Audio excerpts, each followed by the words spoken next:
Delivering this week's must-watch workplace storylines, this is Bloomberg Law's Punching In, for those of you listening in Washington and across the globe. Hey folks, thanks for punching in with us. In this week's episode, my colleague Chris Opfer will be joining us to give us a bit of an update on a story we covered in the last episode. There's been some new developments here, and it's a little bit of beef here between the Equal Employment Opportunity Commission and the Department of Justice within the Trump administration. Hey Chris, how are you? I'm doing well. Thanks for having me on. Of course. So now, in our last episode, what we reported was that this move was expected, right? To switch from the Justice Department from its previous position of saying transgender folks are protected by our anti-discrimination laws in the workplace. So take us through how that has played out so far, Chris. So what happened last week in a case before the Supreme Court is the Justice Department filed a brief in which they argued that the federal law that bans sex discrimination in the workplace does not currently ban transgender discrimination. And their argument there is that when that law, Title VII of the 1964 Civil Rights Act, was passed 5 decades ago, Congress simply did not have gender identity in mind when they banned sex discrimination. And because Congress hasn't gone back and amended the statute to specifically include that as a protected class, the effect is that businesses can discriminate against transgender workers without violating that law, according to the DOJ. Gotcha. And obviously, as I said, this is a reversal from the DOJ's previous position. Take us through, by way of background, how the Obama administration argued that these, as you said, 1960-something statutes apply today. Yeah, it's not much of a surprise that the Justice Department did this because a year ago, Jeff Sessions put out a memo in which he said this was their position on the law. But it is a departure from what was happening in the Obama administration. Under the Obama administration, both DOJ and EEOC argued that LGBT discrimination generally, whether it's on transgender status or sexual orientation, is a form of sex discrimination because when you're making, as an employer, a decision about someone based on those grounds, you are effectively taking their sex and their gender into account. What makes it interesting here is that the EEOC has maintained the Obama administration position here.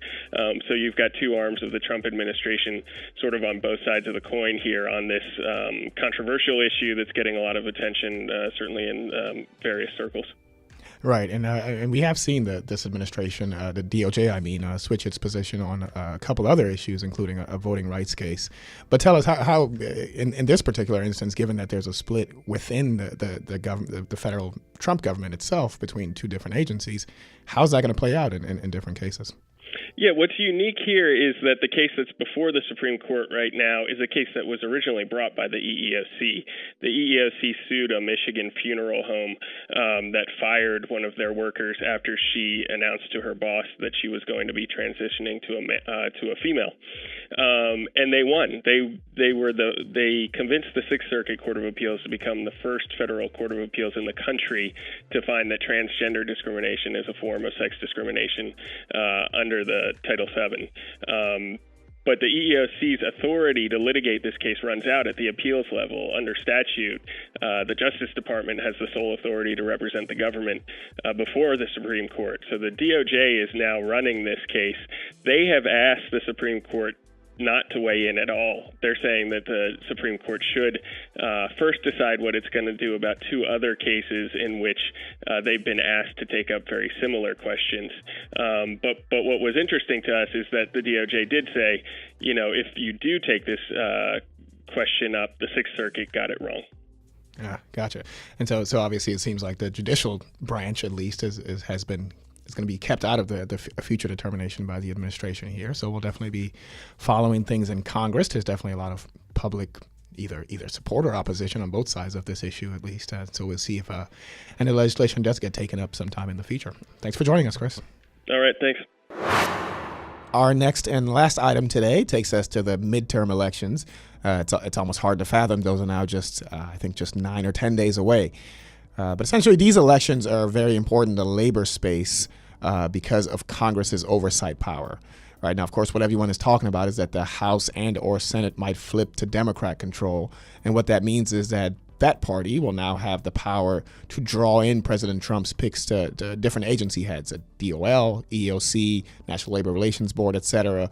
They can draw those folks in for questioning. They can even issue subpoenas and just carry out a lot of oversight of the different rules and regulations, guidance documents that the labor arm of the Trump government is doing. So follow along with that. My colleague Jacqueline Diaz will have a bit more on that this week in the column, and we will definitely be covering it over the next 2 weeks. All right, that's it for this week, folks. Thanks for punching in for the Labor Desk's Monday Morning Musings. For more coverage, be sure to check out our website where the Punching In column is hosted. That's news.bloomberglaw.com. And of course, you can follow me on Twitter at Hassan Kanu. And that's it. See you next week.